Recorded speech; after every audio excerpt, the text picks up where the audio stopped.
بسم اللہ الرحمن الرحیم والصلاة والسلام علی سیدنا محمد وعلی آلہ وآلہ ومن تبعہ وعلیٰ الی یوم الدین۔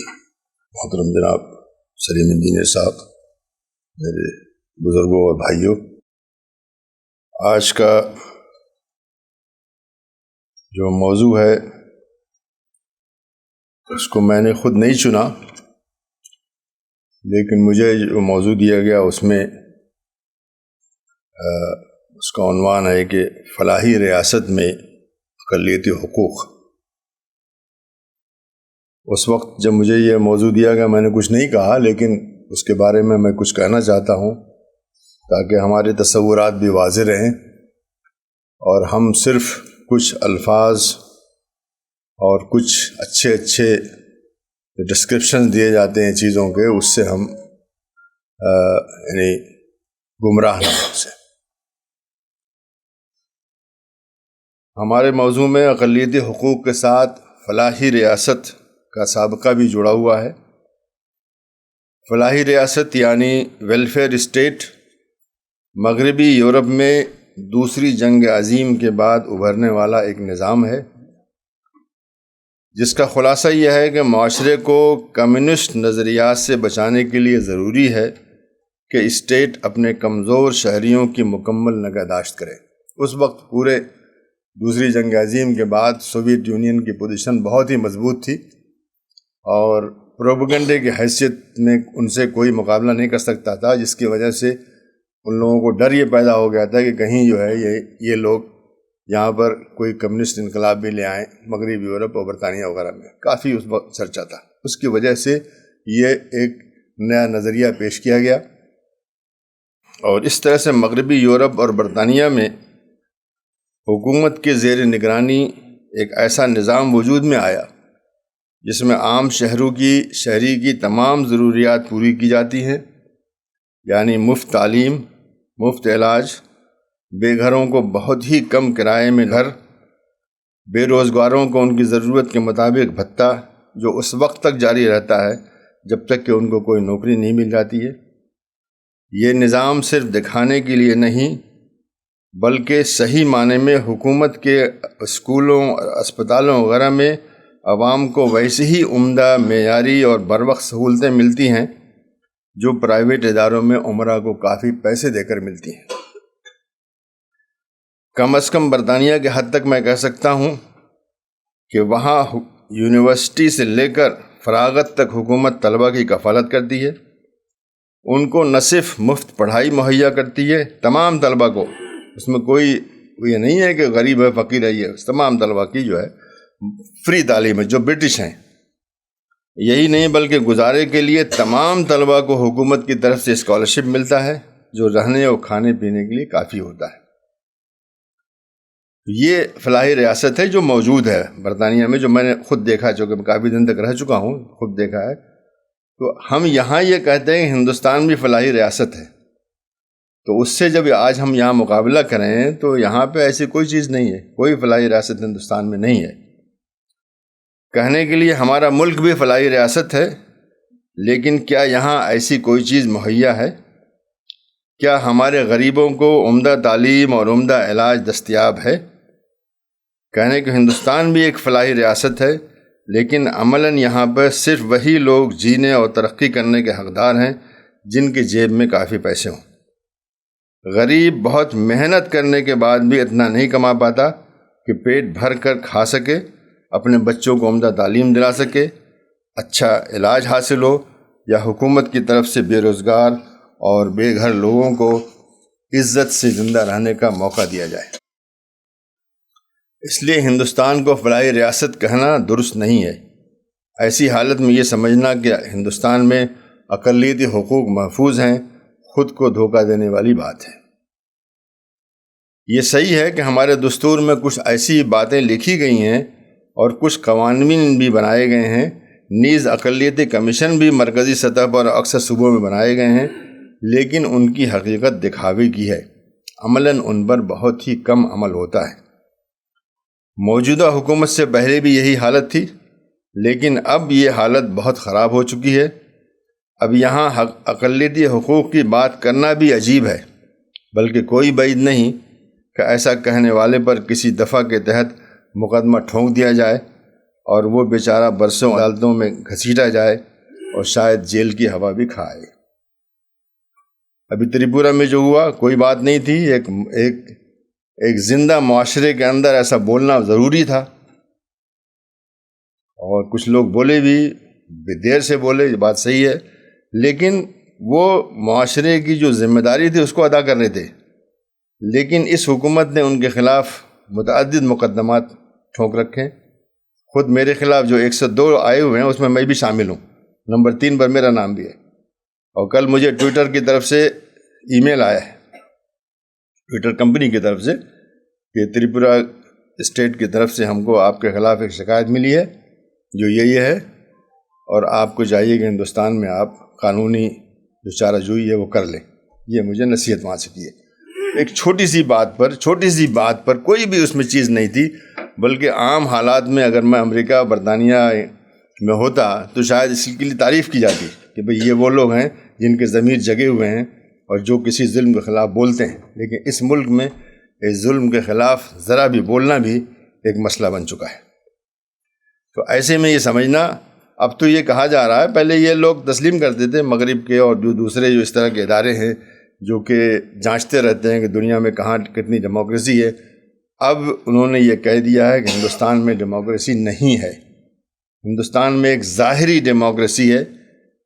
ڈیموکریسی کا مطلب یہ نہیں ہوتا کہ صرف الیکشن کرا دیجئے اور اس کے بعد جو ہے جو ووٹر ہے اس کو جو بھاڑ میں جائے اور ہم جو چاہیں گے کریں گے، ایسا نہیں ہے، بلکہ اس 5 سال جو ان کو ملتا ہے اس کے اندر بھی جو عام انسان کی خواہشات ہیں، اس کی جو رائے ہے، اس سب کو توجہ سے سنا جاتا ہے، اس پر عمل کیا جاتا ہے۔ لیکن یہاں پہ اس کا بالکل ہی الٹا معاملہ ہے یہاں پہ۔ تو اب ڈیموکریسی بھی ہندوستان نہیں رہ گیا ہے، اور میں سمجھتا ہوں کہ پچھلے حالات کم سے کم جو اس حکومت کے 7 سال پہلے آنے تک تھے ان کو بھی حاصل کرنے کے لیے ہمارے جو معاشرے کو، خاص کر کے سول سوسائٹی کو بہت محنت کرنی پڑے گی کہ اس حد تک بھی آ جائے جس میں آپ کم سے کم بولنے کے لیے آزاد ہوں، لکھنے کے لیے آزاد ہوں۔ اب تو مجھے بھی ذاتی طور سے معاف کیجیے گا، یعنی ڈر لگتا ہے لکھتے ہوئے کہ اب مان لیں اب کیا اس کا مطلب نکالا جائے گا۔ کوئی مضمون لکھتے ہوئے، کوئی ٹویٹ تو کتنے ہوتے، 4-5 لائن ہوتی ہے، اس کو کرتے ہوئے ڈر لگتا ہے کہ معلوم نہیں اس کا کیا معنی نکالا جائے گا اس کا۔ تو اب یہ اگر حالت ہو جائے معاشرے میں ہر آدمی کی کہ بولنے سے پہلے، لکھنے سے پہلے سوچنا پڑے، تو گویا کوئی ڈیموکریسی نہیں ہے۔ تو یہ تو ایک طرح سے جملہ معترضہ تھا، جو کہ صرف چونکہ ایک بات کہی گئی تو میں نے چاہا کہ اس پر اپنی رائے رکھ دوں۔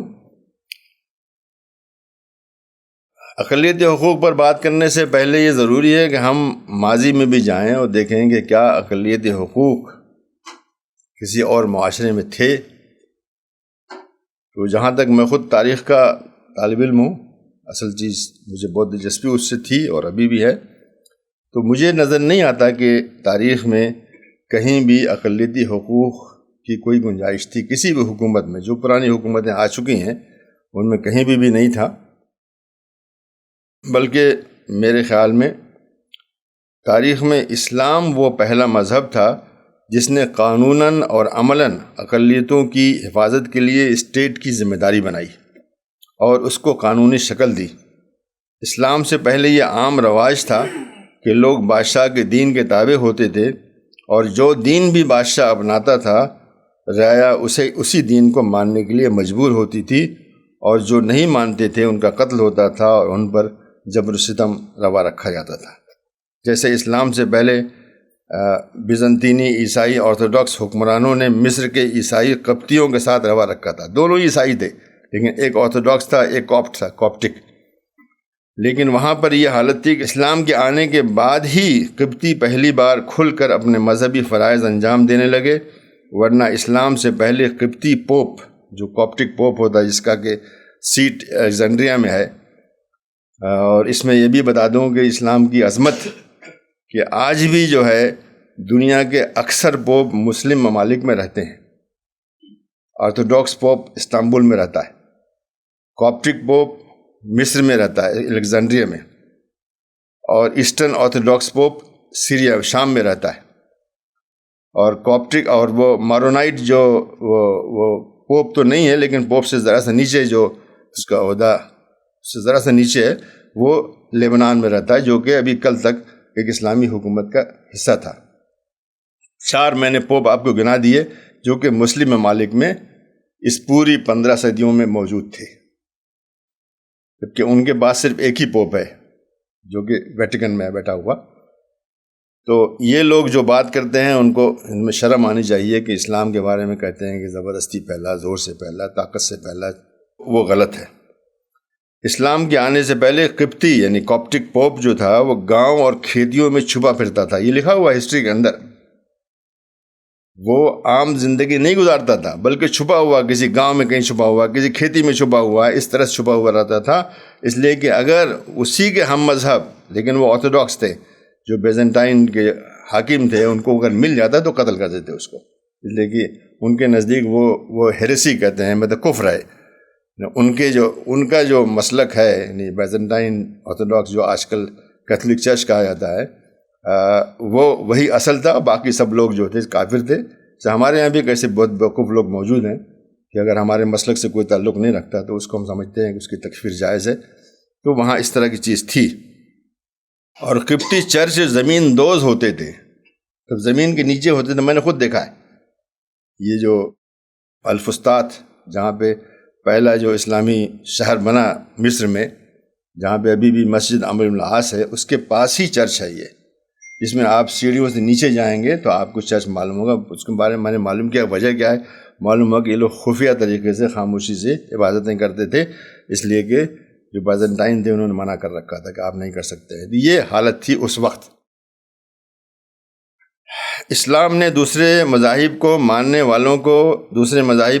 والوں کو اقلیت تسلیم کیا، ان کو اہل کتاب کہا اور ان کی جان و مال کی حفاظت کا ذمہ لیا اور ان کے مذہبی مقامات کو تحفظ فراہم کیا۔ صحت مند غیر مسلم مردوں سے جزیہ کے نام سے ایک ٹیکس لیا گیا، جو کہ غیر مسلم مردوں کے مسلم فوج کے ساتھ لڑائی میں شرکت پر معاف ہو جاتا تھا۔ یعنی صرف صحت مند مردوں سے جزیہ لیا گیا اور وہ بھی معاف ہوتا تھا اگر وہ مسلم جو فوج ہے اس میں شریک ہو جائے۔ تو اس سے بڑا کیا ہو سکتا ہے؟ آج کے زمانے میں بھی بہت سے ایسی جگہوں پہ جہاں پہ کہ ملٹری سروس لازمی ہے، اس میں لوگ پیسے دے کر کے جو ہے اس سے چھٹکارا پاتے ہیں۔ آج کے زمانے میں بھی یہ موجود ہے۔ یہ عورتوں، بچوں، بوڑھوں اور معذوروں پر کوئی ٹیکس نہیں تھا۔ جزیہ ٹیکس بہت معمولی تھا اور غریبوں، متوسط الحال اور مالدار لوگوں کے لیے الگ الگ شرح مقرر تھی، بہت ہی معمولی۔ میں نے اس کی تحقیقات کی، ایک جگہ میں نے لکھا ہے، اس کو انشاءاللہ وہ شائع ہوگا۔ بہت ہی معمولی، یہ سب جو کتاب الخراج جو ابو یوسف وغیرہ کی اس کے اندر لکھا ہوا ہے، بہت ہی معمولی، آج کے لحاظ سے چند سو روپے غریب کے لیے اور 2-3 ہزار روپے متوسط حال کے لیے، اور تقریباً 8-9 ہزار روپے امیر آدمی کے لیے۔ یہ جزیہ تھا جو سال میں ایک بار لیا جاتا تھا، اور یہ بھی اس میں تصریح ہے کہ سال کے پورا ہونے کے بعد ہی لیا جائے گا۔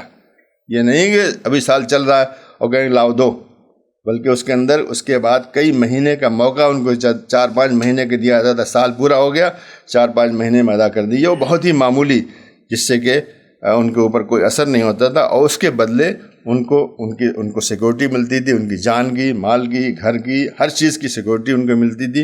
اور اگر اس میں کوئی اس میں یعنی غلطی ہوئی اسلامی اسٹیٹ کی تو ان کو تعویذ دی جاتی تھی، مطلب معاوضہ دیا جاتا تھا کہ ہم یہ کام آپ کے لیے نہیں کر پائے، بلکہ واپس کر دیا جاتا تھا جزیہ اگر یہ حفاظت ان کو نہ دے پائے۔ اس کی بہت سے واقعات ہیں، یہاں پہ ذکر کرنے کا کوئی مطلب نہیں ہے، لیکن یہ تاریخ ہماری ہے۔ لیکن اس کے باوجود جزیہ اتنا خراب لفظ بن چکا ہے، ذمہ ہونا اتنا خراب لفظ ہے۔ میں تو چاہتا ہوں ہندوستان میں ہم ذمہ ہو جائیں۔ ذمہ ہے مطلب ہمارے لیے ذمہ دار ہو جائے حکومت، ہماری جان و مال کی، ہماری لنچنگ نہ ہو، یہاں پہ ہمارے گھر نہ جلائے جائیں، ہمارے جو مسجدیں ہیں وہ نہ جلائے جائیں، ہمارے مقابر نہ توڑے جائیں۔ ابھی عام آج کل ہو گیا ہے، مقبروں کو توڑنا بہت عام ہو گیا ہے، دیکھیے جو یوٹیوب پہ آتا رہتا ہے کہ انہوں نے کچھ فیصلہ کر لیا ہے کہ ہم یہ چیزیں جو ہے جو کہ دور جگہوں پر جہاں ہیں وہاں پہ اس کو ختم کر دیں۔ اس کو ٹیکس کی شرح بہت معمولی ہوتی تھی، یعنی جزیہ ٹیکس کی، جبکہ مسلم شہری کو زکوٰۃ اور دوسرے مختلف ٹیکس ادا کرنے ہوتے تھے۔ زکوٰۃ میں یہ ضروری نہیں ہے کہ فکس ہو گیا، جزیہ میں تو فکس ہو گیا، غریب کو 200 روپے دینا، لیکن مسلمان کے لیے کچھ بھی نہیں تھا۔ جس کے پاس بہرحال ایک حد ہوتی ہے، وہ اس سے کم ہوگا تو نہیں لیا جائے گا، لیکن جس سے زیادہ ہے تو اس سے لاکھ بلکہ کروڑ بھی لیا جا سکتا ہے، کوئی اس کی حد نہیں ہے اس کی۔ یہاں تو امیر آدمی سے 7-8 ہزار روپے لیا جاتا تھا، امیر کتنا بھی ہو، جزیہ اس سے کچھ تقریباً 8,000 روپے کے قریب آج کے زمانے کے لحاظ سے لیا جاتا تھا، جبکہ مسلمان کے اوپر ہر طرح کے ٹیکس تھے۔ شروع میں عیسائیوں، یہودیوں اور سابیہ کو، سابیہ بھی ایک قوم ہے جو یہ دعویٰ کرتی ہے کہ وہ حضرت ادریس، حضرت نوح کی جو ہے تابع ہے، اور ان کی جو کتاب تھی اس کو مانتی ہے۔ ابھی عربوں میں آج بھی جو ہے شام، عراق وغیرہ میں موجود ہیں، بہت کم ہیں لیکن موجود ہیں، سابیہ یا سابعین، قرآن شریف میں بھی اس کا ذکر ہے۔ ان کو اہل کتاب کہا گیا۔ اسلامی فتوحات کے بعد مجوسیوں، یعنی جو آگ کی پرستش کرتے ہیں، جو ہمارے ہاں اس کو پارسی کہتے ہیں، اور ہندوستان کے بت پرستوں کو بھی، جنہیں اب ہندو کہا جاتا ہے، اس وقت ہندو نہیں کہتے تھے ان کو بھی اہل کتاب میں شامل کر لیا گیا۔ اور یہ ہندوستان میں ہندو جو کو اہل کتاب میں شامل کیا گیا، یہ محمد بن القاسم کے زمانے میں ہوا۔ جب وہ یہاں آئے جو دیکھا کہ لوگ یہاں پہ بت پرستی کر رہے ہیں، تو کم سے کم اسلام نے یہ کہا تھا کہ جزیرے عرب میں کوئی بت پرستی نہیں کرے گا، یہ تھا ان کے نظر۔ جب یہاں آئے تو انہوں نے دیکھا، تو انہوں نے یہاں سے ایک خط بھیجا حجاج کو، جو کہ گورنر تھا عراق میں، کہ ہم یہاں دیکھ رہے ہیں کہ لوگ یہاں پر بتوں کی پوجا کر رہے ہیں، ان کے ساتھ ہم کیا معاملہ کریں؟ تو انہوں نے علماء کو جمع کیا، ان سے پوچھا، تو انہوں نے یہ جواب دیا، فتویٰ دیا بلکہ، کہ وہی معاملہ کیجئے جو کہ ہم اہل کتاب سے کرتے ہیں۔ تو اس طرح سے یہاں بھی وہ بھی اہل کتاب میں شامل ہو گئے، مجوسی بھی ہو گئے شامل، اور یہ ہندو بھی۔ اسی لیے یہاں پر کوئی بھی سختی نہیں ہوئی، اس لیے کہ اس وقت سے یہ فیصلہ ہو گیا کہ یہ بھی جو ہے اہل کتاب ہے، مثل اہل کتاب ہے، مثل اہل کتاب کہتے تھے، بہرحال وہی چیز ہے، نہیں معاملہ وہی ہے ان کے ساتھ۔ اس کے علاوہ اسلامی ریاست میں کئی اور غیر مسلم قومیں رہتی تھیں، جیسے دروز آج بھی موجود ہیں لبنان اور شام میں، اور یزیدی عراق میں موجود ہیں۔ اس طرح کی اور بھی چھوٹی موٹی قومیں مختلف جگہوں پہ رہتی تھیں۔ ان سب کو بھی ان سے کوئی تعرض نہیں کیا گیا، یعنی یہ نہیں کہ صرف تمہارا مذہب جو ہے ہمارے مذہب سے میل نہیں کھاتا، یا ان کے ساتھ کوئی زیادتی نہیں کی گئی۔ البتہ اگر کسی نے جو ہے خروج کیا، یعنی بغاوت کی، تو بہرحال اس کی سزا جو ہے دنیا کے ہر ملک میں ایک ہی طرح کی ہوتی ہے۔ اس سے اگر کوئی اس طرح واقعہ ہوا ہے تو وہ بغاوت کی وجہ سے ہوا ہے، اس لیے نہیں ہوا ہے کہ اس کا دین جو ہے کیا ہے۔ خلافت عثمانیہ نے، جو کہ کئی سو سال تک، بخل 500 سال تک قائم رہی، اور جس نے عالم اسلام کے بہت بڑے علاقے پر حکومت کی، یعنی آپ سوچ سکتے ہیں کویت سے لے کر کے پورا عراق، پورا شام، پورا جو آج ترکی، اناطولیہ وغیرہ، اور پھر یورپ میں بہت بڑے علاقے، جس میں رومانیہ، بلغاریہ اور سربیا اور کوسوو اور البانیہ، یہ سب شامل تھا، یونان بھی شامل تھا، اور پھر یہاں پر مصر اور تیونس اور الجزائر اور مراکش، جس کو آج موریتانیہ بھی شامل، یہ سب شامل تھا۔ یعنی بہت ہی بڑی سلطنت تھی، جو کہ بہت ہی کم یعنی حکومتوں کو نصیب ہوئی، اور یہ بہت زمانے تک چلی۔ یہاں پر انہوں نے، یعنی سلطنت عثمانیہ نے ایک نظام بنایا، اس کا نام تھا ملت سسٹم۔ گوگل کر کے دیکھ لیجیے، تفصیلات مل جائیں گی آپ کو۔ اس کے تحت سلطنت کے اندر رہنے والی غیر مسلم قومیں خود مختار تھیں، یعنی آٹونومی ان کو دی گئی تھی، بلکہ اپنے علاقوں کے اندر ان کی اپنی علمداری چلتی تھی، ان کی اپنی حکومت چلتی تھی اپنے علاقوں میں۔ ان کا جیسے کوئی محلہ ہے تو وہ عیسائیوں کا ہے، تو عیسائی لوگ اس پہ پوری حکومت کرتے تھے اندر طریقے سے، جیسے کہ میونسپلٹی ہوتی ہے، وہ خود اپنی ذمہ دار ہوتی تھی۔ اور یہی نہیں بلکہ ان کے درمیان ہونے والے تنازعات کا فیصلہ بھی ان کی اپنی عدالتیں کرتی تھیں، یعنی یہودی علاقہ ہے تو یہودی فیصلہ کرتے تھے، عیسائی علاقہ ہے تو عیسائی کرتے تھے، اور دوسرے جو اس طرح کے جن کو تسلیم انہوں نے کر رکھا تھا وہ کرتے تھے۔ اور یہ سلسلہ جو ہے چلتا رہا، صدیوں چلتا رہا یہ۔ اور سن 1922 میں سلطنت عثمانیہ کے ٹوٹنے پر یہ نظام بکھر گیا، اور ایک نیا سیکولر نظام وجود میں آیا، بلکہ ترکی کا جو سیکولر نظام تھا دنیا کا بدترین سیکولر نظام تھا، اس سے بدترین تو کوئی پیدا نہیں ہوا، جس کے اندر کے اذان جو ہے عربی میں دینے پر پھانسی جو ہے وہاں پہ ہوئی ہے عدنان مندرس کی۔ تو ایسا نظام آیا جس میں کہ کسی کے ساتھ کوئی اپنے جو ہمارا جو نظریہ ہے اس کے خلاف کوئی بھی کہنے والے کے ساتھ کوئی مروت نہیں ہے، یہ نظام وہاں پہ پیدا ہوا۔ اور اس کی شکل آج بھی تقریباً کہیں کہیں نظر آتی ہے، ہندوستان میں بھی آنے لگی ہے، فرانس میں موجود ہے۔ دیکھیے حجاب پہننے کے اوپر انہوں نے جو ہے اس کے اوپر ایک جرمانہ کر رکھا تھا، بہت لوگوں نے دیا بھی، اور پھر اللہ پاک نے ان کو ایسا کیا کہ اب کورونا کے نام سے سبھی حجاب پہنے ہوئے ہیں۔ جو سیکولر نظام ہے اس میں جو اکثریتی طبقہ ہے وہ اپنے منمانی قوانین بناتا بھی ہے اور سب پر تھوپتا بھی ہے، جبکہ اسلام کے اندر ایسا نہیں تھا، بلکہ جو ہم سے مختلف تھے ان کو اختیار دیا ہوا تھا۔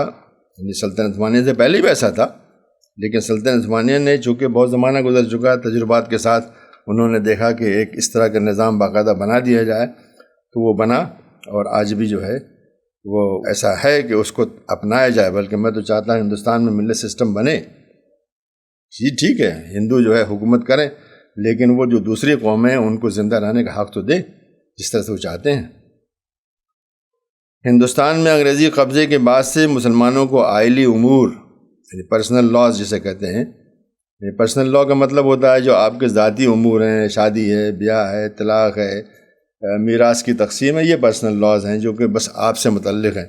جہاں آپ سے کے علاوہ کسی سے تعلق ہوا تو وہ اس سول لاز میں آ جائے گا، اور اگر آپ کی کسی غیر مسلم سے یعنی سے کوئی تنازع آئے تو وہ بھی سول میں ہی جائے گا، وہ آپ کا پرسنل لا میں نہیں آئے گا۔ تو یہ انگریزوں نے اس چیز کی اجازت دی تھی، حالانکہ انگریزوں کے آنے سے پہلے یہاں پہ اسلامی قانون پوری طرح سے نافذ تھا، غیر مسلموں کو نہیں تھا لیکن کم سے کم مسلمانوں کے لیے پوری طرح سے نافذ تھا۔ اور اس اجازت کو جو انگریزوں نے دی تھی 1938 میں شریعت ایکٹ کے ذریعے قانونی شکل دی گئی۔ شریعت ایکٹ آج بھی موجود ہے، لیکن اس کی خلاف ورزی مستقل ہوتی رہتی ہے، نہ صرف حکومت کرتی ہے بلکہ کورٹس وغیرہ بھی اس کی خلاف ورزی کرتی رہتی ہیں، اور وقتاً فوقتاً یہاں پر کامن سول کورٹ کا نعرہ لگایا جاتا ہے، جس کے تحت یہ دعویٰ کیا جاتا ہے کہ بغیر ایک مشترک شہری قانون کے ہندوستان کے لوگ ایک قومی دھارے میں نہیں جڑ سکتے ہیں۔ یہ منطق غلط ہے، لیکن فی الحال اس پر بات کرنے کا مقام نہیں ہے۔ یعنی اصل میں آج جو اقلیتی حقوق کی بات ہوتی ہے مائنورٹی رائٹس کی، وہ یورپ سے آئی ہے، یہ الفاظ اور اس قسم کے تصورات بھی وہیں سے آئے ہیں۔ تو یہ اقلیتی حقوق کا مسئلہ ایک خالصی یورپین مسئلہ ہے، کیونکہ یورپ کے مختلف ممالک میں رہنے والی مذہبی اور قومی اقلیتوں کو مقامی اکثریتیں پریشان کرتی تھیں۔ یہودی اس کا خاص طریقے سے شکار تھے، اور عصور وسطیٰ میں حضرت مسیح کے قاتل ہونے کے نام پر، ہم نہیں مانتے لیکن یہ کہ بہرحال عیسائی یہ مانتے ہیں کہ انہوں نے ان کو قتل کیا، ان کو صلیب پر چڑھایا، اور بہت خوش ہوئے پوری تفصیلات کے ساتھ، انجیل وغیرہ میں ذکر ہے یہ سب۔ اور سودی کاروبار کرنے میں بھی، اس لیے کہ عیسائیوں کے یہاں بھی سودی کاروبار کرنا منع ہے، لیکن یہودی اپنے اندر تو نہیں کرتے تھے لیکن عیسائیوں کے ساتھ سودی کاروبار کرتے تھے، تو اس وجہ سے بھی ان سے لوگ نفرت کرتے تھے۔ اور اس کے علاوہ غیر یہودی بچوں کو اغوا کر کے ان کے خون سے بنائی ہوئی روٹی کھانے کے الزام میں بہت ظلم، یہ ایک مستقل ایک ان کے اوپر الزام تھا کہ ان کے یہاں ایک پاس اوور بولتے ہیں جس کو عربی میں عید الفصح بولتے ہیں، اس میں جو روٹی کھاتے ہیں وہ کسی غیر یہودی بچے کو پکڑ کر کے اس کے خون سے اس کو جو ہے روٹی بنائی جاتی ہے۔ یہ جھوٹ ہے، میں سمجھتا ہوں، ایسا کوئی کون کرے گا، لیکن یہ یورپ میں مشہور تھا کہ یہودی یہ کرتے ہیں، اور اس کے نام پر اگر کہیں اس زمانے میں کوئی بچہ غائب ہو گیا تو یہ یہودیوں نے کیا ہوگا، اور پھر ان کے اوپر ٹوٹ پڑتے تھے، ان کے علاقوں کو جلاتے تھے، ان کو مار ڈالتے تھے وغیرہ وغیرہ۔ تو یہ مستقل چلتا رہتا تھا، اور تقریباً سارے ممالک میں، اور خاص طریقے سے جس کو آج مشرقی یورپ کہتے ہیں وہاں پہ بہت زیادہ ہوتا تھا، اور جرمنی میں بھی بہت ہوتا تھا۔ حالانکہ برطانیہ وغیرہ سے بھی ان کو نکالا گیا ہے، ایک زمانے میں پوری قوم کو اس سے نکال دیا جاتا تھا، اسپین سے نکالا گیا، جیسے جانتے ہیں جیسے مسلمانوں کو نکالا گیا تھا ویسی یہودیوں کو بھی نکالا گیا تھا۔ تو یہ وہاں پر مستقل ایک مسئلہ تھا کہ یہودیوں کے ساتھ خاص طریقے سے، لیکن دوسروں کے ساتھ بھی مستقل ظلم ہوتا تھا، اور یہودیوں کو بالآخر صرف سلطنت عثمانیہ میں پناہ ملتی تھی۔ آپ دیکھ لیجئے، یعنی اگر سن 48 سے پہلے کے آپ اعداد و شمار دیکھیں گے تو اکثر یہودی مسلم ممالک میں رہ رہے تھے، مراکش میں، الجزائر میں، تونس میں، لیبیا میں خود میں نے دیکھا ہے حی الیہودی کے نام سے یہودیوں کا محلہ موجود تھا۔ اس وقت تو یہودی نہیں تھے، شاید چند رہ گئے ہوں گے، لیکن ہر علاقے میں اس طرح سے یہودی موجود تھے مصر کے اندر، عراق کے اندر، شام کے اندر، فلسطین کے اندر، خود سلطنت عثمانیہ کے اندر، اور سلطنت عثمانیہ کے تحت یونان آتا تھا، وہاں پر بہت بڑا علاقہ تھا جہاں پہ وہ بستے تھے. تو جب ان کو وہاں سے تنگ کیا جاتا تھا تو ان کو یہیں پہ پناہ آگے ملتی تھی. اور اس میں سے زیادہ تر لوگ سن 48 میں اسرائیل بننے کے بعد اسرائیل چلے گئے. یہ حقیقت ہے. اور بغداد کے یہودی بہت مالدار تھے اور ملک کے اندر اور باہری تجارت پر ان کا کافی قبضہ تھا، یہاں تک ہندوستان تک بھی. ہندوستان میں جو بہت ہی مالدار یہودی تھے وہ بغدادی یہودی تھے، جو وہاں سے آ کر کے یہاں پر جنہوں نے برانچز جو ہے بمبئی میں اور کلکتہ وغیرہ میں کھول رکھی تھی. اب تقریباً سب اسرائیل جا چکے ہیں، شاید کچھ چند باقی ہوں. تو بغداد کے یہودی، بغداد کا مطلب عراق کے یہودی جو تھے اسرائیل نہیں جانا چاہتے تھے، اس لیے اسرائیلی ایجنٹوں نے وہاں یہودی عبادت گاہوں، جس کو کنیس بولتے ہیں یا انگریزی میں سائناگوگ بولتے ہیں، اور یہودی گھروں پر بموں سے حملے کیے. حقیقت ہے، مطلب یہ ایسی چیزیں ہیں جن کی فلم بننی چاہیے ہالی ووڈ میں، کہ دکھاؤ کہ کیسے انہوں نے ظلم کیا ہے. صرف عربوں کے ساتھ نہیں، اپنے لوگوں کے ساتھ ظلم کیا ہے. اس لیے کہ عراق کے یہودی کہتے تھے ہم کیوں جائیں، ہم تو یہاں بہت مزے میں ہیں، ہماری بڑی بڑی تجارتیں ہیں، بڑی بڑی دکانیں ہیں، ہم کیوں چھوڑ کے جائیں ہم. تو ان کے بم وغیرہ پھوڑا گیا اور یہ کہا گیا کہ یہ تو مسلمانوں نے کیا. تو اس طرح سے بیچارے جو ہے نا وہاں سے بھاگنا شروع ہوئے اور چلے گئے. یہ بہت بڑا واقعہ ہے. میں دعوت دیتا ہوں کسی کو بھی زیادہ شوق ہو تو آپ گوگل کیجئے لاون اسکینڈل کے نام سے، LAVON. لاون اس آدمی کا نام تھا جو کہ اس جس گروپ نے یہ کام کیا ہے بموں کو رکھنے کا، اس کا نام تھا لاون. بعد میں اسرائیلی منسٹر بنا وہ. اور اس گروپ میں بعد میں ایک اختلاف پیدا ہو گیا کسی بنیاد پہ، تو ان لوگوں نے اس کو کھول دیا. اس کو اسی گروپ میں سے ایک آدمی نے کہا ارے تم بولتے ہو، تم تو جو ہے اس نے لاون کو کہ تم تو وہاں پر جو ہے جو بموں پھوڑے گئے تھے تم ہی تو اس کے سردار تھے تم. تو اس طرح سے بہت بڑا ایشو ہے. ہبرو زبان میں، انگریزی میں بھی بہت کچھ ہے. لاون اسکینڈل جو ہے، جو یہودی اتنا بولتے ہیں، ہم لوگوں کو اخلاق کی تعلیم دیتے ہیں، ان کو بتانا چاہیے. یہ تو صرف ایک ہے، ہزاروں اس طرح کے اسکینڈل انہوں نے کر رکھے ہیں. مصر میں بھی یہودیوں کے تجارت پر بہت قبضہ تھا، جیسے بغداد میں، عراق میں تھا. میں نے خود وہاں پر شکوریل، داؤد عدس، عمر افندی، سیدناوی، بن زیون وغیرہ کے نام کی لکھوں تک دکانیں دیکھی ہیں. مطلب ہندوستان بھی وہ ایسی دکانیں میں نے نہیں دیکھی. اب تو خیر مال وغیرہ بن گئے ہیں. بہت ہی بڑی بڑی بلڈنگیں جو کہ سپر مارکیٹ ہیں، ہر چیز وہاں ملتی ہے. 5-5 6-6 منزلیں ہیں، بہت ہی بڑی بڑی. اس فلور پہ یہ مل رہا ہے، اس فلور پہ یہ مل رہا ہے، اس فلور پہ یہ مل رہا ہے، اس فلور پہ یہ مل رہا ہے. یہ سب یہودیوں کی تھی. تو یہودی تو چلے گئے، لیکن مصری حکومت نے ان کے نام نہیں بدلے. آج بھی ہوگا میں سمجھتا ہوں، ابھی تو میں کافی دنوں سے نہیں گیا ہوں. تو یہ سب نام جو ہے، اور یہ نام یہ مطلب نہیں ہے کہ صرف دکان ایک ہی جگہ تھی. عمر افندی کے نام سے کئی 100 دکانیں تھیں مصر میں. ایسی داؤد عدس، کہیں جائیے داؤد عدس نظر آئے، آج بھی نظر آتا ہے اسی نام سے. لوگ بھول گئے ہوں گے، لیکن حقیقت ہے کہ یہودیوں کی تھی جو کہ چلے گئے. اور بہت ہی، یعنی کہنے کا مطلب ہے کہ بہت ہی پراسپرس تھے وہاں پر. اس سوسائٹی نے ان کو موقع دیا. اگر موقع نہ دیتی تو کیسا ہوتا. اس کے علاوہ اور بھی بہت بڑی بڑی کمپنیاں، زمینیں، پیٹرولیم کے جو مناپلی تھی پیٹرولیم امپورٹ کرنے کی، وہ یہودیوں کے ہاتھ میں تھی اس وقت 48 سے پہلے. تو اب یہ سب تھا، اس کے باوجود انہوں نے ہمارے ساتھ کیا ظلم کیا، اور فلسطین کے ساتھ کیا ظلم کیا، فلسطینیوں کے ساتھ کیا ظلم کیا، اور آج بھی کیا ظلم کر رہے ہیں. بہت ہی شرم کی بات ہے. یہ تو ایک بہت سی معمولی سی بات ہے. اگر کسی کو خواہش ہو تو وہ اسپین میں یہودیوں کے ساتھ کیا معاملہ کیا اس کے بارے میں سوچیے. خود یہودیوں کی کتاب میں نے خود پڑھا ہے. سن 48 سے پہلے اگر یہودیوں کو کوئی کتاب لکھی ہوئی ہے، اس کے بعد تو انہوں نے، جیسے یہاں ہندوتوا والی تاریخ بدل رہے ہیں، انہوں نے بھی تاریخ بدلنا شروع کر دیا. لیکن 48 سے پہلے کوئی کتاب چھپی ہوئی تو آپ دیکھیں گے کہ انہوں نے اتنی تعریف کی ہے کہ اس سے بہتر ہو ہی نہیں سکتا. یعنی اسپین میں جو ان کے ساتھ معاملہ ہوا، اس سے بہتر کچھ نہیں ہو سکتا. پوری آزادی، لکھنے، پڑھنے، بولنے کی آزادی تھی. بلکہ اس زمانے میں وہاں پر اسپین میں ایک عالم پیدا ہوا یہودی، اس کا نام تھا موسیٰ ابن میمون، جس کو انگریزی میں میمونیدس کہتے ہیں. اس کے بارے میں یہودی کہتے ہیں کہ from Moses to Moses there is no one like Moses. حضرت موسیٰ سے اس موسیٰ بن میمون کے بیچ میں کوئی ان کے مقابلے کا نہیں ہے. وہ ہمارے یہاں اسپین میں وہ پلا بڑھا، وہیں پہ اس نے تعلیم حاصل کی اور وہیں پہ اس نے عزت حاصل کی، اور وہاں پہ جو بادشاہ وغیرہ تھے یعنی خلفاء وغیرہ تھے ان کے نزدیک بہت کافی اس کی اہمیت تھی اور اس کی عزت ملتی تھی اس کو۔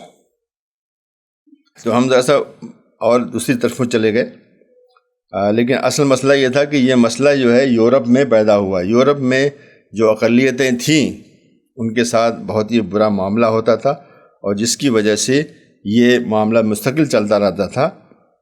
یورپ کی پہلی جنگ عظیم سے پہلے اس وقت تک یعنی مختلف قوموں کے علاقے، مثلاً پولینڈ اور جرمنی کے کچھ علاقے پڑوسی ملکوں کے قبضے میں تھے، جیسے روس، آسٹریا اور پروشیا، جہاں ان قومی اور لسانی اقلیتوں کے ساتھ بہت زیادتی ہوتی تھی۔ اسی وجہ سے اقلیتوں کا مسئلہ پہلی بار وینا کانگریس اس زمانے میں کوئی یونائٹڈ نیشنز نہیں تھی، یونائٹڈ نیشنز سے پہلے ایک لیگ آف نیشنز بنی تھی، وہ بھی نہیں تھی، یعنی اس طرح کا کوئی ادارہ نہیں تھا۔ تو جب بھی جو ہے بڑے ممالک کو، جو کہ خاص طریقے سے وہ ممالک جو کہ یورپ کے تھے، جو کہ دنیا بھر میں قبضہ کیے ہوئے تھے، کوئی مسئلہ ہوتا ہے تو وہ ایک بڑی کانفرنس کرتے تھے، کانگریس بولتے تھے۔ تو یہ اسی میں سے وینا کانگریس سن 1814 میں منعقد ہوئی، جس میں کہ سارے بڑے بڑے ممالک کے جو اہم لوگ یعنی حکومت کے ذمہ داران وہاں شریک ہوئے مسائل کو حل کرنے کے لیے کہ آپس میں کیسے ہم ڈیل کریں گے۔ اس کانفرنس میں بالخصوص جرمن یہودیوں اور پولینڈ کی اقلیت کا مسئلہ اٹھایا گیا، جو روس اور جرمنی کے ماتحت علاقوں میں تھی۔ اس کانفرنس میں فیصلہ ہوا کہ اقلیتوں کے ساتھ اچھا سلوک کیا جائے گا اور ان کو تحفظ دیا جائے گا، لیکن عملاً اس بات پر کوئی عمل نہیں ہوا۔ اس کے بعد سن 1856 میں منعقد ہونے والی پیرس کانگریس، وہ ویسی کانگریس جو حکومتوں کی کانگریس ہوتی ہے، میں دوبارہ اس مسئلے پر بحث ہوئی، اور خصوصی طور سے سلطنت عثمانیہ میں رہنے والے یہودیوں اور عیسائیوں کے حقوق کی بات کی گئی۔ برطانیہ نے سلطنت عثمانیہ پر الزام لگایا اس کانگریس میں کہ اس نے بلغاریہ میں عیسائیوں کا قتل عام کیا ہے۔ الزام تھا، اس میں حقیقت کچھ کم ہوگی، اس لیے کہ بہرحال کہیں بھی بغاوت اگر ہوتی ہے، مسلح بغاوت، تو حکومتیں ہر جگہ اس کا ایک ہی طرح سے اس کے ساتھ معاملہ کرتی ہے۔ سن 1874 میں منعقد ہونے والی برلن کانگریس میں بھی یہ معاملہ اٹھا، اور خاص طور سے رومانیہ، سربیا اور بلغاریہ میں مقیم یہودیوں کے حقوق کی بات ہوئی۔ اس عرصے میں روس میں بسنے والے یہودیوں نے اپنے اوپر ہونے والے مظالم کے خلاف کافی احتجاج کیا، یعنی اس زمانے کی بات ہو رہی ہے، یعنی 19ویں صدی کے وسط کی بات ہو رہی ہے۔ اسی زمانے میں جنوبی ریاستہائے متحدہ امریکہ میں بسنے والے کالے لوگوں پر بھی بڑے مظالم ہو رہے تھے۔ اس زمانے میں وہاں بڑی لنچنگ ہوتی تھی، جیسے ہمارے یہاں آج کل یہاں پہ مودی کے زمانے میں لنچنگ شروع ہوئی ہے، وہاں پہ اس زمانے میں جو گورے تھے ان کی کالے جو ہے کسی بھی بات پر کہ اس نے ہم کو تھوک دیا، ہم گالی دی، یہ کیا، کچھ بھی، ہمارے عورت کے ساتھ زنا کیا، کچھ بھی الزام لگا کر کے ان کو چوک پہ لا کر کے ان کو جلاتے تھے، لنچنگ ہوتی تھی۔ لنچنگ کا امریکی طریقہ یہی تھا، آ کر کے وہاں پر پھانسی جیسے تھے چوک کے اوپر، اور پھر جلاتے تھے اس کو۔ تو اس کے بارے میں کسی نے بات نہیں کیا، یہ میں کہنا چاہتا ہوں، یعنی یورپ میں رہنے والی جو اقلیتیں ان کے بارے میں بات ہو رہی تھی، لیکن امریکہ بھی تو یورپ ہی کا حصہ ہے، یعنی زمینی طور سے نہ ہو لیکن یہ کہ ثقافت اور تہذیب ایک ہی ہے، لوگ بھی ایک ہی ہیں۔ تو کالے لوگوں کے بارے میں کچھ بھی بات کہیں پر اس کانگریس وغیرہ میں نہیں ہوئی۔ اسی عرصے میں یورپ کے مختلف ممالک سلطنت عثمانیہ میں اقلیتوں کے حامی بنے پھرتے تھے، جیسے روس سلطنت عثمانیہ میں بسنے والے آرتھوڈاکس عیسائیوں اور سلاوی نسل کے لوگوں کی حفاظت اور حمایت کا دعویٰ کرتا تھا، اور اس بہانے سے سلطنت عثمانیہ کے مسائل میں دخل انداز ہوتا تھا۔ شام میں فرانس مارونی عیسائیوں کی تائید کرتا تھا، جبکہ برطانیہ دروس کی تائید کرتا تھا۔ اور حقیقت یہ ہے کہ اس زمانے میں یورپین طاقتوں نے بالعموم اقلیتی حقوق کو سلطنت عثمانیہ پر دباؤ ڈالنے کے لیے استعمال کیا۔ اگر آج کے تناظر میں دیکھا جائے تو ہم پائیں گے کہ مغربی ممالک اقلیتی حقوق مائنارٹی رائٹس کو ایشیا اور افریقہ کے ممالک پر دباؤ ڈالنے کے لیے استعمال کرتے ہیں، جبکہ خود ان ممالک کا حقوق انسانی کے تئیں اپنے ملکوں کے باہر ریکارڈ بہت خراب ہے، جیسے امریکہ کا افغانستان میں اور عراق میں۔ اپنے ملک میں تو صحیح ہے، اس میں تو میں تسلیم کرتا ہوں کہ برطانیہ میں، فرانس میں، وہاں پر جو ہے اقلیتی حقوق کا بڑی حد تک ان کے ساتھ کوئی زیادتی نہیں ہوتی ہے، لیکن وہی لوگ، وہی فرانس جب باہر افریقہ میں جاتا ہے تو دیکھیے کیا ظلم اٹھاتا ہے، اور وہی امریکہ جب کہ کہیں اور اسی زمانے میں، یہ بھی نہیں کہ پچھلی صدی کی بات ہو، کئی صدیوں کی بات ہو، اسی صدی، ابھی اسی 2-3 ڈیکیڈز، 2-3 دہے اسی کے اندر کی بات ہے۔ اب انہوں نے عراق میں کیا کیا، ابو غریب، اگر لوگ بھول گئے ہوں تو یاد کریں، ابو غریب جو ہے اس میں کیا ظلم نہیں ہوا ہے عراقیوں کے ساتھ، عراقی عورتوں کے ساتھ، عراقی مردوں کے ساتھ کیا ظلم نہیں ہوا ہے، یعنی اسی امریکیوں نے کیا جو کہ تہذیب کے دعویٰ کرتے ہیں۔ ایسے انہوں نے وہاں پر افغانستان میں کیا نہیں کیا، باگرام جو بہت ہی بڑا ان کا ایک ایئر بیس تھا، اسی کے ساتھ بہت بڑا جیل بھی تھا وہاں پر، جیسے کہ گوانٹانامو بے ہے، گوانٹانامو بے بھی دیکھ لیجیے۔ امریکہ جو یہ سارے یعنی مائنورٹی رائٹس وغیرہ، ہیومن رائٹس وغیرہ کا چیمپئن ہے دنیا بھر میں، اس نے جو ہے گوانٹانامو بے میں کیا کیا، کتنے بری طریقے سے لوگوں کو رکھا، اور ان کو ثابت ہونے کے بعد بھی کہ اس آدمی نے کچھ بھی نہیں کیا ہے، 10 15 سال تک رکھا، اور ابھی بھی کچھ لوگوں کو رکھے ہوئے۔ تو یہ جو ہے ان کا کہنا کچھ ہے، کرنا کچھ ہے۔ ریکارڈ تو یہی ہونا چاہیے کہ اگر ہم کہہ رہے ہیں کہ ہم اقلیتی حقوق یا مائنورٹی رائٹس یا ہیومن رائٹس کی پابندی کرتے ہیں، تو اس کو دنیا کے ہر جگہ پہ ہم کو کرنا چاہیے، اور کنڈون بھی نہیں کرنا چاہیے۔ یہ بھی ان کا مسئلہ ہے کہ جن ممالک کے ساتھ اچھے تعلقات ہیں وہاں پہ کچھ بھی کر لیں کوئی بات نہیں۔ مصر کے اندر جنرل سیسی کچھ بھی کر لیں، امریکہ کچھ نہیں بولتا، اس لیے کہ ہمارے دوست کریں تو کوئی بات نہیں ہے، لیکن اگر کوئی دشمن بولے چھوٹی سی بات بھی بہت بڑی بات ہو جاتی ہے۔ یورپ کی تاریخ میں پہلی بار حقوق انسانی کی حفاظت کا قانون ہنگری میں جولائی 1849 میں بنایا گیا۔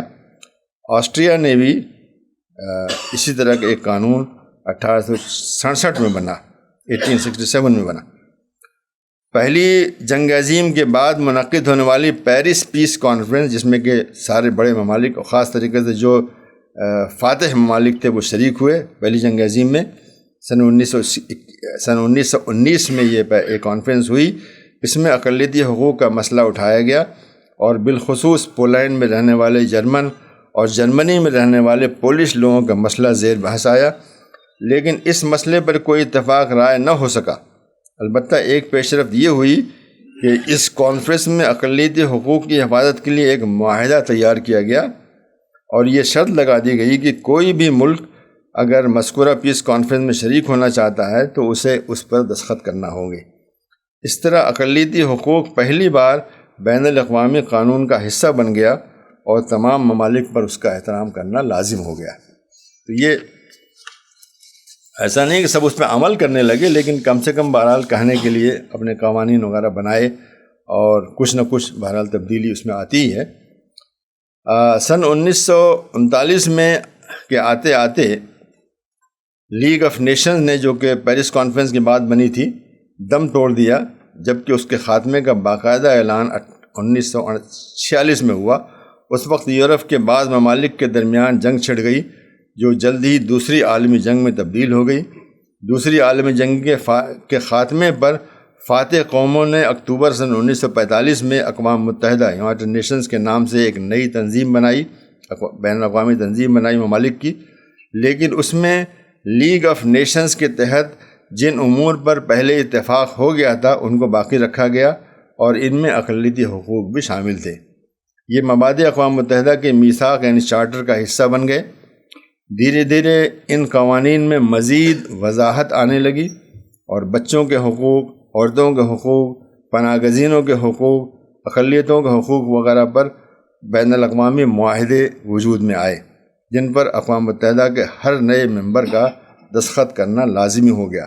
کوئی بھی ملک اگر اقوام متحدہ کا ممبر بننا چاہتا ہے، آج بھی دنیا کے سارے ممالک اس کے ممبر نہیں ہیں، کوئی بھی ملک بننا چاہتا ہے تو اس کو ان سارے جو چارٹرز جو ہوئے ہیں، کووننٹ ہوئے ہیں، اس پہ دستخط کرنا پڑتا ہے کہ ہم اس کو مانتے ہیں۔ اقلیتوں کی حفاظت کے لیے جو سب سے اہم قانون بنا وہ قتل عام کو روکنے اور اس کی سزا دینے کے لیے اقوام متحدہ کا کنونشن تھا۔ یہ دسمبر سن 1948 میں بنا، اور اس کا انگریزی میں نام ہے UN convention on the prevention and punishment of the crimes of genocide. اس کے بعد متعدد بین الاقوامی قانون بنے جو کمزوروں اور بالخصوص اقلیتوں کی حفاظت کرتے ہیں، مثلاً بین الاقوامی میثاق برائے شہری و سیاسی حقوق دسمبر سن 66 میں بنا، اقوام متحدہ کا اعلان برائے قومی، نسلی، لسانی اور مذہبی اقلیت یہ فروری سن 92 میں بنا۔ اس کے علاوہ کونسل آف یورپ، جسے اب یورپین یونین کہتے ہیں، نے قومی اقلیتوں اور مقامی یا اقلیتی زبانوں کے تحفظ کے لیے بھی 2 قانون پاس کیے۔ ان معاہدوں کے تحت اقلیتوں کے وجود، ان سے تفریق، اظہار ثانی سے تحفظ، تشخص کی ضمانت اور سیاسی زندگی میں شرکت کا حق دیا گیا۔ معذوروں اور LGBT یعنی مخنث لوگوں کو بھی تحفظ دیا گیا۔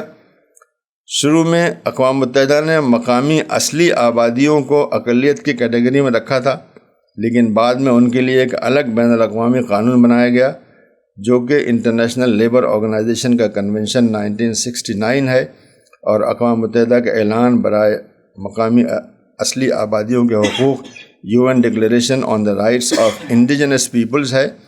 اس کو ستمبر 2007 میں پاس کیا گیا۔ اب میں آتا ہوں کچھ مقامی، یہ تو انٹرنیشنل صورتحال تھی، کیسے کیسے دھیرے دھیرے 2 صدیوں کے اندر یہ معاملہ جو ہے آخر تک پہنچا کہ آج انٹرنیشنل ایجنڈا پہ، انٹرنیشنل لاء کے اندر یہ مسئلہ موجود ہے۔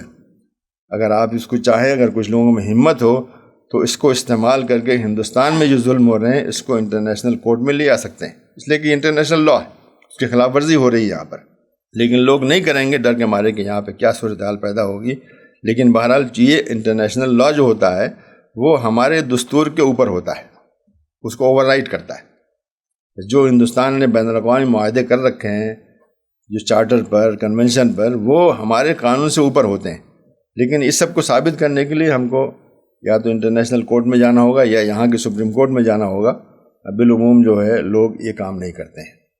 ان بین الاقوامی قوانین کے اثر سے بہت سے ممالک نے اقلیتوں کی حفاظت کے لیے مقامی قوانین بنائے اور ایسے ادارے بنائے جو اقلیتوں کے حقوق کی حفاظت کرتے ہیں، جیسے ہنگری کا parliamentary commissioner for national and ethnic minority rights, جسے 1955 میں بنایا گیا۔ ہمارے ملک میں بھی سن 1992 میں قومی اقلیتی commission, national commission for minority rights, اسی غرض سے بنا، اور اس کمیشن کا ایکٹ ایک طرح سے اقلیتی حقوق کا قانون ہے۔ اس کے تحت حکومت نے 5 اقلیتوں کو مذہبی اقلیت تسلیم کیا، جو یہ ہے مسلمان، سکھ، بدھسٹ، عیسائی اور پارسی۔ بعد میں 2014 میں جین قوم کو بھی اقلیت تسلیم کر لیا گیا، حالانکہ وہ عملاً جو ہے ہندو قوم کا ایک حصہ ہے، لیکن وہ چاہتے تھے کچھ حقوق ان کو ملیں، خاص طریقے سے اپنے اسکول بنانے وغیرہ کے حقوق ملیں، تو اس لیے ان کو بنا لیا گیا۔ اور آج جو ہے جین قوم کے پاس کچھ بہت ہی اچھے یعنی مائنارٹی جو اسکول ہوتے ہیں وہ موجود ہیں۔ اگلے کچھ سالوں میں ہمارے اکثر صوبوں میں بھی اقلیتی کمیشن بنائے گئے۔ سن 2004 میں مرکزی حکومت نے اقلیتی تعلیم اداروں کے لیے بھی ایک commission, national commission for minority educational institutions بھی بنایا، جس کا مقصد اقلیتوں کے تعلیمی اداروں کی مدد اور بالخصوص ان کو اعتراف نامہ دینا تھا، تاکہ وہ اقلیت ادارے ہیں جس کے بعد وہ اپنے کچھ حقوق کا استعمال کر سکتے ہیں، مثلاً اپنے اداروں میں 50% اقلیتی طلبہ کا داخلہ۔ اگرچہ شروع میں اس کمیشن نے جو جس کی سربراہی جسٹس سہیل صدیقی صاحب کر رہے تھے شروع کے کافی سال اس نے بہت ہی تیزی سے اور بہت ہی عمدہ کام کیے، جس میں کہ شاید آپ لوگ یاد ہو جامعہ ملیہ اسلامیہ کو بھی انہوں نے اقلیتی کریکٹر دیا، جس کی وجہ سے ان کے بہت مسائل پیدا ہوئے مرکزی حکومت سے، اس لیے کہ مرکزی حکومت نہیں چاہتی تھی کہ جامعہ ملیہ اسلامیہ کو اقلیتی کردار ملے، لیکن انہوں نے دیا، اور جس کی وجہ سے ان کے بہت سے اختیارات چھین لیے گئے۔ بہت زمانے تک ان کو بجٹ نہیں دیا گیا۔ یہ سب ہوا ہے، یہ سب کانگریس نے کیا ہے، BJP نے نہیں کیا ہے۔ لیکن موجودہ سرکار کے آنے کے بعد اس کا ایک ایسا چیئرمین بنایا گیا ہے جو کام نہ کرنے پر یقین رکھتا ہے۔ آپ دیکھیں گے کہ پچھلے سالوں میں جو ایک سال میں ہزار لوگوں کو جو ہے مائنورٹی سرٹیفکیٹ دیے گئے، آج پورے سال میں 8, 10, 12 کو دیا جاتا ہے۔ اب یہ صورتحال پیدا ہو گئی ہے، وہ انہوں نے قسم کھا رکھی ہے کہ ہم کام نہیں کریں گے اب اس وقت جو ہے، اور تقریباً یہی صورتحال آج مرکزی اور صوبائی اقلیتی کمیشنوں کی بھی ہے۔ سن 2006 میں سچر کمیٹی کی رپورٹ آنے کے بعد مرکزی سرکار نے کئی اسکیمیں بنائیں بالخصوص مسلم اقلیت کے لیے اسکالرشپس کا اجرا کیا۔ اگرچہ یہ اسکیمیں آج بھی کاغذ پر موجود ہیں، لیکن ایک تو ہر سال ان کے بجٹ میں کٹوتی ہو رہی ہے، دوسرے جو بجٹ منظور ہوتا ہے اس کو بھی پورے طریقے سے خرچ نہیں کیا جا سکتا۔ مثلا سن 2019 میں اقلیتوں کے لیے مختص بجٹ کا صرف 30% حصہ خرچ کیا گیا، مطلب کم ہونے کے باوجود بھی اقلیتی وزارت جو ہے اس نے پوری طرح خرچ نہیں کیا۔ اس کی بعض تفاصیل میرے پاس موجود ہیں، لیکن اس وقت بہرحال اس کا موقع نہیں ہے کہنے کا۔ اس کے علاوہ موجودہ حکومت نے مسلم اقلیت کے لیے بنائی گئی اسکیموں کو تمام اقلیتوں کے لیے عام کر دیا، جبکہ صدر کمیٹی کی وجہ سے وہ بنی تھی، جس نے کہا تھا کہ مسلمان اب بعض چیزوں میں دلتوں سے بھی پیچھے جا چکے ہیں، اس لیے یہ اسکیمیں جاری کی گئی تھیں، لیکن اس حکومت نے سب کے لیے کر دیا، جبکہ سب اس میں نہیں آتے ہیں۔ مثلا سکھ اقلیت بہرحال اقلیت ہیں، لیکن یہ کہ ان کے حالات ہم سے بہت مختلف ہیں۔ جین جو وہ بھی اقلیت ہیں، ان کے حالات بہت مختلف ہیں۔ عیسائی بہرحال مظلوم ہیں، لیکن کم سے کم تعلیمی اور صحت کی جو وسائل ہیں، اسپتال وغیرہ، ان کی نظیر کسی کے پاس نہیں ہے، تو وہ ایک دم برابر نہیں ہے ہماری طرف سے، لیکن اس حکومت نے آ کے اس کو سب کے لیے کر دیا، اور اس کی وجہ سے مسلم بچوں کو ملنے والی اسکالرشپ اور بھی کم ہو گئیں، لیکن دوسرے لوگوں کو لینے کا زیادہ موقع ملتا ہے، ان کے پاس وسائل موجود ہیں۔ صوبائی حکومتوں کے تحت بھی یہی صورتحال ہے۔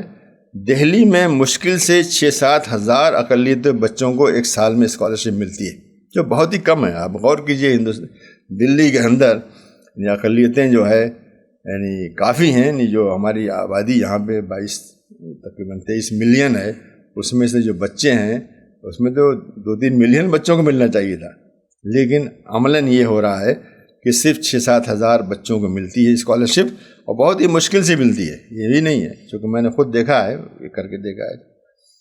اور اس 6-7 ہزار میں مسلمان نہیں صرف ہیں، بلکہ سب شامل ہیں، اور شاید اس لیے کہ بار بار میں نے کمیشن میں ان سے مانگا کہ ہم کو الگ سے جو ہے اس کا دیجئے کہ کس کس اقلیت کو کتنا ملا ہے، لیکن انہوں نے کبھی نہیں دیا، کبھی جواب ہی نہیں دیا اس بات کا۔ تو اگر ہم واقعتاً ان حقائق تک پہنچ سکے تو آپ دیکھیں گے سب سے زیادہ جو اسکالرشپ مل رہی ہیں وہ سکھوں کو مل رہی ہیں، مسلمان اس سے نیچے ہیں، جبکہ سکھ جو ہے بہت ہی کم ہیں ہمارے لحاظ سے، ہم 15% ہے، وہ 3% ہے یا 2.5% ہے، لیکن ان کو سب سے زیادہ ان کو مل رہا ہے۔ اس کی وجوہات ہیں جس کا ذکر کرنے کا یہاں پر وقت نہیں ہے۔ اسی طرح سے دہلی کے اقلیتی مالیاتی ادارہ، ایک یہاں پر جو ایک فائنینشیل کارپوریشن بنی ہوئی ہے دلی میں، دیکھنے کے لیے، مطلب ہاتھی کے جو سفید ہاتھی جو ہوتے ہیں نا، وہ سفید ہاتھی بنا ہوا ہے یہاں دلی میں، جس کو چلانے پر تقریباً 3 سال قبل 18 کروڑ روپے خرچ ہو رہا تھا۔ یہ باقاعدہ جو ہے میں نے ان کے ڈائریکٹر کو بلایا اور بہت جرح کر کے ان سے نکلوایا، بھئی آپ کے تنخواہوں پہ کتنا خرچ ہو رہا ہے، آپ کے جو مینٹیننس وغیرہ پہ کتنا خرچ ہو رہا ہے۔ معلوم ہو 18 کروڑ روپے سال میں خرچ ہو رہا ہے اسٹاف وغیرہ کی تنخواہوں، پینشن، فلاں فلاں فلاں فلاں پر۔ اچھا کتنا آپ دے رہے ہیں؟ سال میں اقلیتوں کو تقریباً 1.5-2 لاکھ روپے قرضہ، کچھ بھی نہیں، مطلب مذاق ہے یہ تو۔ میں نے جو ہے اس وقت خط بھی لکھا کیجریوال کی گورنمنٹ کو، اور ہماری رپورٹ میں بھی لکھا ہوا ہے، اس میں یہ ایڈوائز دی گورنمنٹ کو کہ آپ اس اقلیتی کارپوریشن کو ختم کر دیجیے، اور یہ 18 کروڑ روپے ان کو ایسے ہی بانٹ دیجیے لوگوں میں، زیادہ اچھا ہے۔ لیکن بہرحال انہوں نے نہیں کیا، اس لیے کہ اس کا وجود بھی ان کو چاہیے، فوٹو کٹوانا ہے، اشتہار چھپوانا ہے، اس کی بھی ضرورت ہے ہمارا۔ اقلیتوں کے بارے میں وزیر اعظم کا 15 نکاتی پروگرام اندرا گاندھی کے زمانے سے تیار ہوا، بہت اچھا پروگرام ہے، یہ کیجئے وہ کیجئے، جب کوئی سلیکشن ہونے والا ہو ملازمتوں کو تو یہ کیجئے، اور ڈسٹرکٹ مجسٹریٹ یہ کریں فلاں، بہت لمبا، بہت اچھی سی چیز لکھی ہوئی ہے، اس پہ اگر اس پہ واقعی عمل ہو تو بالکل تبدیل ہو جائے معاملہ، لیکن وہ صرف کتابوں اور وزارت اقلیتی امور کی ویب سائٹ پر موجود ہے، اور اس کا عملی جو ہے کہیں پر وجود نہیں ہے۔ ہندوستانی قانون کے تحت، ہندوستانی آئین یعنی کانسٹیٹیوشن کے تحت اقلیتوں کو وہ تمام حقوق ملے ہوئے ہیں جو اکثریت کو حاصل ہیں۔ مطلب یہ چیز ایسی ہے جو کہ کاغذ پر جو ہے وہ بتا رہا ہوں آپ کو میں، عملاً وہ ایک آپ جانتے ہیں اس کو اچھی طرح سے۔ تو وہ سب حقوق اقلیت کو ملے ہوئے ہیں جو اکثریت کو ملے ہوئے ہیں، مطلب جو بھی حق اکثریت کو ملا ہے وہ ہر اقلیت کو بھی ملا ہوا ہے۔ اس کے علاوہ اقلیتوں کو کچھ مزید حقوق ملے ہوئے ہیں جو کہ اکثریت کو نہیں ملے ہوئے ہیں۔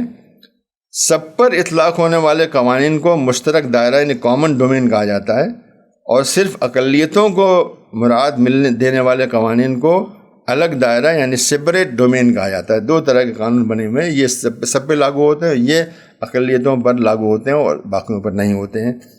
تو کامن ڈومین کے تحت جو ہے آئین کے مقدمے میں یہ گارنٹی دی گئی ہے، آج کل اس کی بڑی چرچا ہو رہی ہے پریمبل کی، کہ ہر ہندوستانی کو سوچنے، بولنے، نیز مذہبی عبادت کرنے کی آزادی ہے، اور ہر ہندوستانی کو یکساں حقیقت اور مواقع حاصل ہوں۔ یہ کاغذ پر لکھا ہوا ہے، عملاً بہرحال آپ جانتے ہیں کیا مسئلہ ہے۔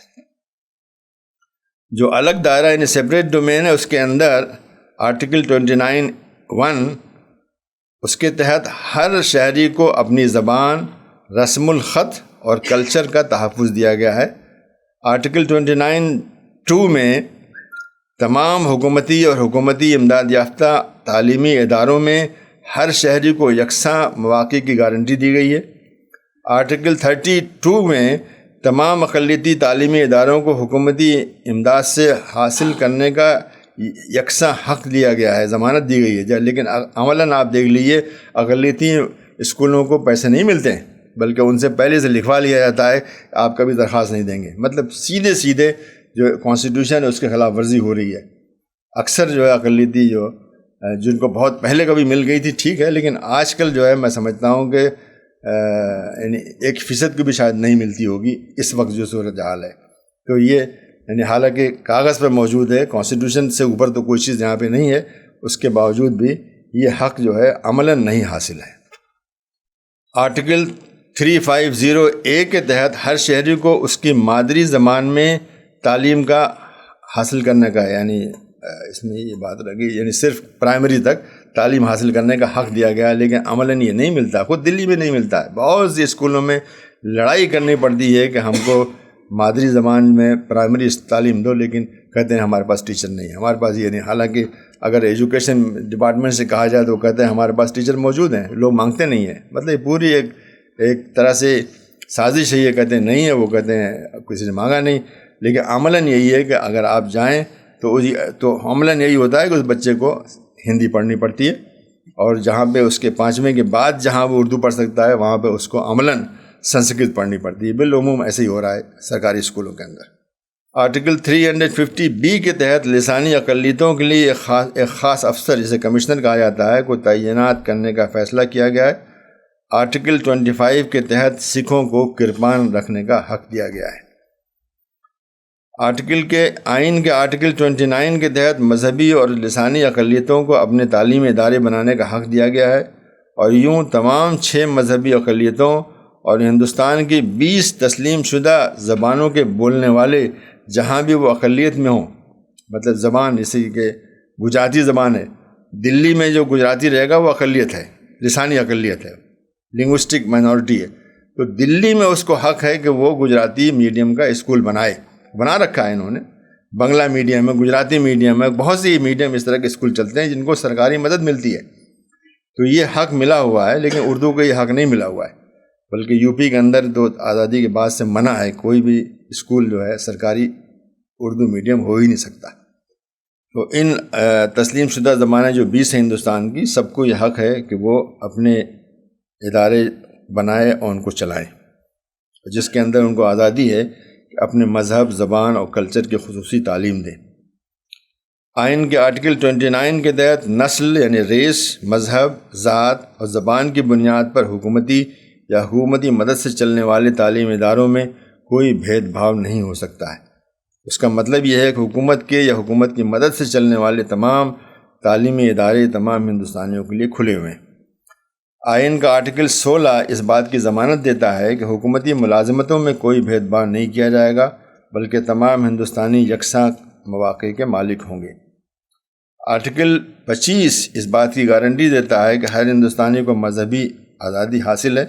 اس کے تحت ہر ہندوستانی کو اپنے مذہب پر عمل کرنے کا پورا حق ہے، لیکن اس کی یہ حد مقرر کی گئی ہے کہ اس حق سے عوام کا امن و سکون درہم برہم نہیں ہونا چاہیے۔ یہی نہیں بلکہ مذہبی اقلیتوں کو اپنے مذہب کو پرچار کرنے کی بھی پوری آزادی ہے، لیکن حکومت کی ذمہ داری ہے کہ وہ اس بات کو یقینی بنائے کہ مذہب کی تبدیلی میں کوئی لالچ یا طاقت کا استعمال نہیں ہوگا۔ یہ قانون میں لکھا ہوا ہے۔ اس واضح آئینی صورتحال کے باوجود ہندوستان کے بہت سے صوبے تبدیلی قانون کے خلاف قانون بنا چکے ہیں جو ہندوستانی آئین سے متصادم ہیں۔ تبدیلی مذہب کرانے کے الزام میں اس وقت سینکڑوں لوگ گرفتار ہیں، جو مسلمان ہیں وہ، اور کچھ عیسائی بھی ہیں۔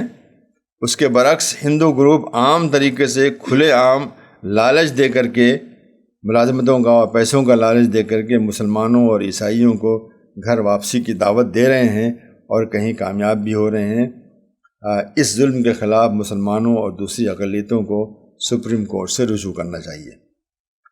حقیقت یہ ہے کہ اقلیتی حقوق سے وہی اقلیتیں فائدہ اٹھا سکتی ہے جو بذات خود مضبوط ہوں، جیسے اس زمانے میں امریکہ اور مغربی یورپ کے یہودی ہیں، اور ہمارے ملک میں سکھ، عیسائی اور جین اقلیتیں ہیں جو اپنے حقوق سے خوب فائدہ اٹھاتی ہیں۔ جو اقلیت کمزور ہوگی وہ اپنے حقوق سے اتنے ہی محروم رہے گی جیسے کہ ہندوستان میں بدھسٹ اور مسلمان ہیں۔